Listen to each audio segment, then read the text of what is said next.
श्री सच्चिदानंद सद्गुरु साईनाथ महाराज की जय। सद्गुरु भरद्वाज महाराज की जय। श्री साई सच्चरित्र chapter 3 Sai Baba sanction and promise. As described in the previous chapter, Sai Baba gave his complete assent to the writing of the Sachharitra and said, I fully agree with you regarding the writing of Sachharitra. You do your duty, don't be afraid in the least. Steady your mind and have faith in my words. If my Leelas are written, the avidya will vanish, and if they are attentively and devotedly listened to, the consciousness of the worldly existence will abate, and the strong waves of devotion and love will rise up. And if one dives deep into my Leelas, he would get precious jewels of knowledge. Hearing this, the author was much pleased, and he at once became fearless and confident, and though that the work was bound to be a success. Then, turning to Shama Madhavrao Deshpande, Sai Baba said, If a man utters my name with love, I shall fulfill all his wishes, increase his devotion. And if he sings earnestly my life and my deeds, him I shall beset in front and back, and on all sides. Those devotees who are attached to me, heart and soul, will naturally feel happiness when they hear these stories. Believe me that if anybody sings my Leelas, I will give him infinite joy and everlasting contentment. It is my special characteristic to free any person who surrenders completely to me and who worships me faithfully and who remembers me and meditates on me constantly. How can they be conscious of worldly objects and sensations who utter my name, who worship me, who think of my stories and my life, and who thus always remember me? I shall draw out my devotees from the jaws of death. If my stories are listened to, all the diseases will be got rid of.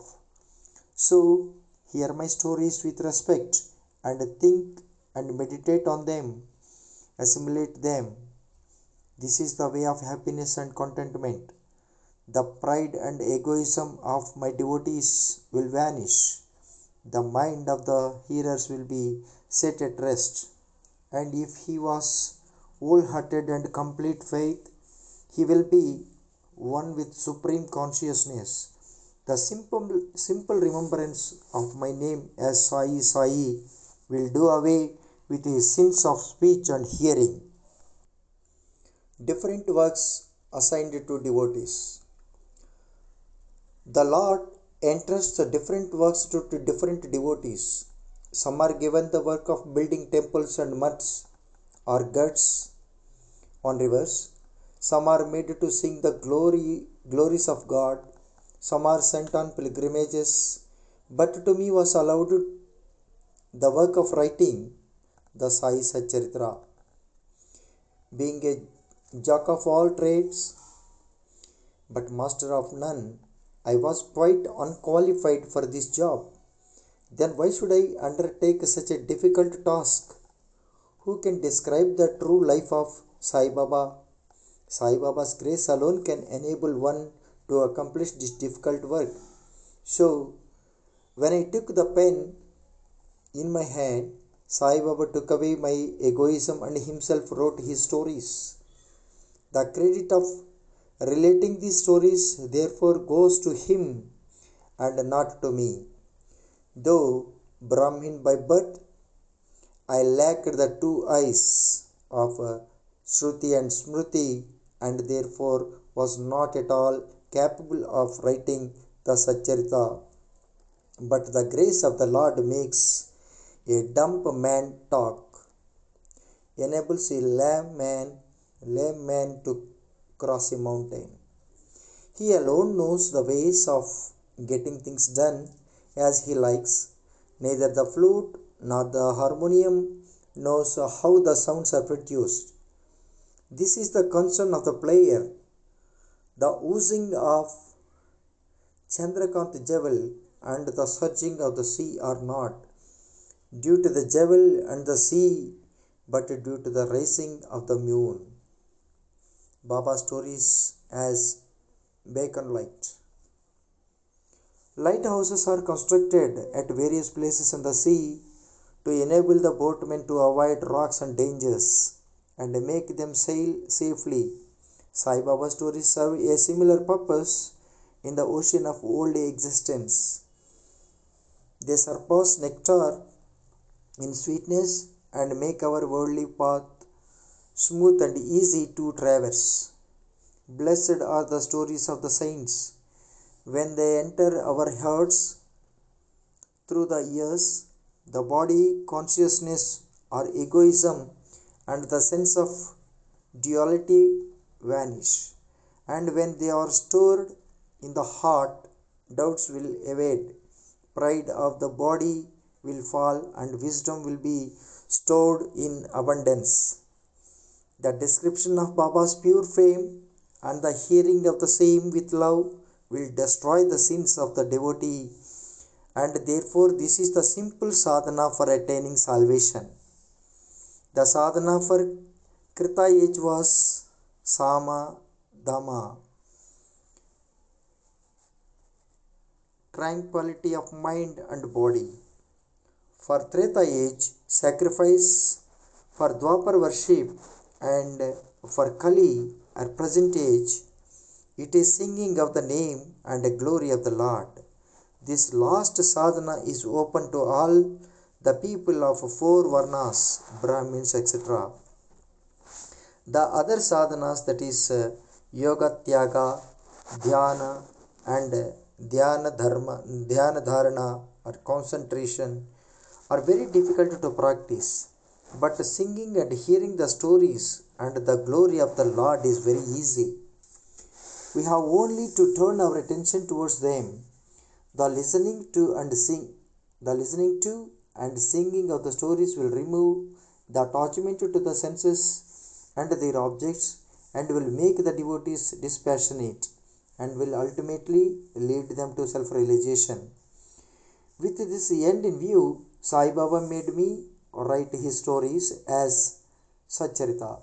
The devotees may now easily read and hear these stories of Sai Baba, and while doing so, meditate on him, his form, and thus attain devotion to Guru and God. Sai Baba get dispassion and self-realization.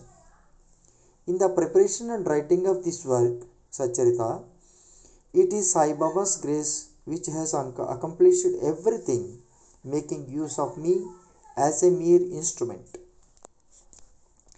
Motherly love of Sai Baba. Everybody knows how a cow loves her infant calf. Her udder is always full, and when the calf wants milk and dashes at the udder, out comes the milk in an unceasing flow. Similarly, a human mother knows the wants of her child beforehand and feeds him at her breast in time. In case of dressing and adorning the child, the mother takes particular care to see that this is well done. The child knows or cares nothing about this, but the mother's joy knows no bounds when she sees her child well dressed and adorned. The love of the mother is peculiar, extraordinary, and disinterested, and has no parallel. Sadgurus feel this motherly love towards their disciples. Sai Baba had the same love towards me, and I gave an instance of it below. In 1916, I retired from government service. The pension that was settled in my case was not sufficient to maintain my family decently. On Guru Purnima, 15th of Ashada day of that year, I went to Shirdi with other devotees. There Mr. Anna Chinchanikar of his own accord prayed to Baba for me as follows: "Please look kindly at him. The pension he gets is quite insufficient. His family is growing. Give him some other appointment, remove his anxiety, and make him happy." Baba replied, "He will get some other job, but now he should serve me and be happy. His plates will be ever full and never empty. He should turn all his attention towards me and avoid the company of atheists, irreligious, and wicked people.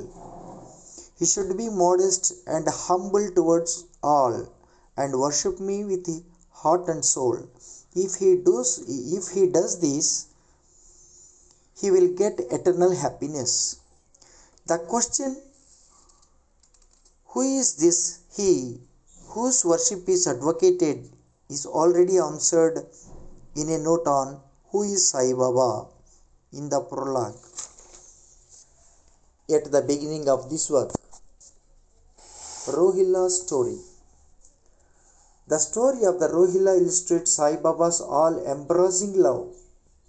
One Rohilla, tall and well-built, strong as a bull, came to Shirdi, wearing a long kafani, and was enamored of the Sai, who stayed there. Day and night he used to recite in a loud and harsh tone the Kalma and shout, "Allahu Akbar." Most people of Shirdi were working in their fields during the day, and when they returned to their homes at night, they were welcomed with Rohilla's harsh cries and shouts.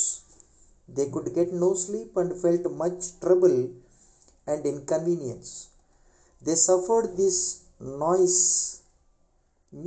nuisance for some days in silence, and when they could stand it no longer, they approached Baba and requested him to check the Rohilla and stop the nuisance. Baba did not attend to their complaint. On the contrary, Baba took the villagers to task and asked them to mind their own business. He said to them that the Rohilla had got a very bad wife who tried to trouble the Rohilla and himself. But hearing the Rohilla's prayers, she dare not enter, and they were at peace. In fact, the Rohilla had no wife, and by his wife Baba meant Durbuddhi, that is evil thoughts. As Baba liked prayers and cries to God better than anything else, he took the side of the Rohilla and asked the villagers to wait and bear with the nuisance, which could abate in due course. Baba's sweet and nectar-like words. One day at noon, after Arati, devotees were returning to their lodgings when Baba gave the following beautiful advice: "Be wherever you like, do whatever you choose. Remember this well, that all what you do is known to me. I am the inner ruler of all and seated in your hearts. I envelop all the creatures, the movable and immovable world. I am the controller, the wire puller of the show of this universe. I am the mother, origin of all beings, the harmony of three gunas, the propeller of all senses, the creator, preserver, and destroyer. Nothing will harm him who turns his attention towards me, but Maya will lash or whip him who forgets me. All the insects, ants, the visible, movable, and immovable world is my body or form." Hearing these beautiful and precious words, I at once decided in my mind to serve no man henceforth but my Guru only. But the reply of Baba to Anna Chinchanikar's quarry, which was really mine, that I would get some job, began to revolve in my mind, and I began to think whether it would come to happen. As future events showed, Baba's words came true, and I got a government job, but that was of short duration. Then I became free and devoted myself solely to the service of my Guru Sai Baba. Before concluding this chapter, I request the readers to leave out the various hindrances, that is, indolence, sleep, wandering of mind, attachments to senses, etc., and turn their whole and undivided attention to these stories of Sai Baba. Let their love be natural. Let them know the secret of devotion. Let them not exhaust themselves by other sadhanas. Let them stick to the simple remedy, that is listening to Sai Baba stories.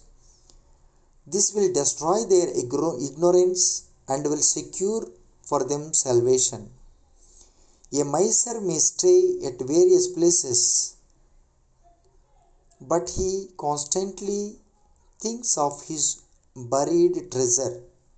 So, let Sai Baba be enthroned in the hearts of all. In the next chapter, I shall speak of Sai Baba's advent in Shirdi. Bow to Sri Sai, peace be to all.